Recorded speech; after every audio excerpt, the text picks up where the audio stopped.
Fasa peralihan ke endemik yang bermula 1 April depan memberi sinar baru kepada seluruh rakyat Malaysia apabila negara bakal kembali kepada kehidupan normal. Bagi penduduk di Sarawak khasnya, rata-rata menyambut baik fasa peralihan itu dan berpendapat bahawa lebih banyak aktiviti akan kembali seperti sedia kala dengan norma yang baharu. Aida Mulyono ada laporannya. Bagi Nur Syahira Hamidion, selepas 2 tahun berperang dengan wabak COVID-19, peralihan ini membuat dirinya berasa teruja membuat persiapan perayaan yang akan datang. Kami harap dengan kelonggaran tu kita dapat rasa balik macam ni kemeriahan sambutan perayaan. Tahun tu pun dikabarkan Bazar Ramadan sedia sekatan untuk beroperasi, jadi kita dapat merasakan vibe bulan puasa dan vibe nak raya. Selepas 2 tahun kita menyambut apa-apa perayaan dengan SOP yang telah ditetapkan. Kami harap dengan peralihan fasa endemik lepas tu kita dapat menjalankan kehidupan kita kejap dulu. Kita dah boleh melancong ke situ. Dalam masa yang sama kita bantu pulihkan sektor pelancongan. And then sektor ekonomi pun dah boleh beroperasi tanpa had waktu. Contohnya kedai makan dah boleh buka 24 jam.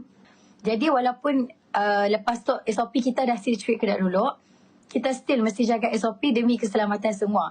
Kita kena terima hakikat yang kita akan hidup dengan COVID-19 ya. Tapi insyaAllah one day kelak kita mesti akan jumpa penawarnya.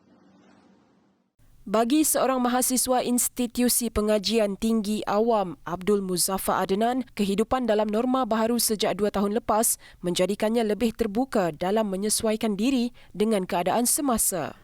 Alhamdulillah, setelah lebih daripada 2 tahun kita berada dalam keadaan norma baharu, saya belajar untuk beradaptasi dengan keadaan semasa di mana banyak perubahan yang telah kita lakukan seperti pembelajaran dan pengajian di atas talian, bekerja daripada rumah. Dan sebenarnya hikmah daripada perkara-perkara ini ialah kita dapat mengeksplor ataupun eksplorasi perkara-perkara baru yang kita tidak pernah ceburi sebelum ini. Memang dah set dalam minda kita, kita kena hidup dan kita kena akur yang kini tu adalah kehidupan di dalam norma baharu di mana kita masih lagi bergelut dengan pandemik COVID-19. Jadi kita kena akur, kita kena tahu yang kita perlu buat ujian kendiri COVID-19, kita kena sentiasa pakai pelitup muka, kita sentiasa check in MySejahtera bila masuk ke sesuatu tempat.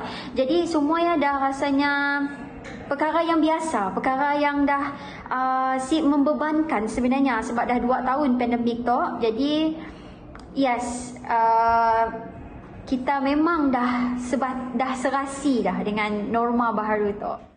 Baru-baru ini, Perdana Menteri Datuk Seri Ismail Sabri Yaakob telah mengumumkan fasa peralihan ke endemik yang merupakan satu langkah strategi keluar untuk membolehkan negara kembali ke kehidupan hampir normal sebelum penularan wabak COVID-19. Menuju fasa peralihan ke endemik, rata-ratanya rakyat positif menerima perkembangan terbaru yang bakal dijalani 1 April nanti. Selepas 2 tahun, pastinya ramai yang tidak sabar untuk menjalani kehidupan yang pernah dijalani sebelum 2020. Namun kini kita perlu membiasakan diri dengan kehidupan norma baharu, beringat untuk menjaga diri masing-masing dengan memakai pelitup muka dan sebagainya seperti yang sudah dipraktikan sejak 2 tahun lalu. Kita jaga kita. Laporan Aida Mulyono dan Jurukamera Aziz Soleh untuk TVS.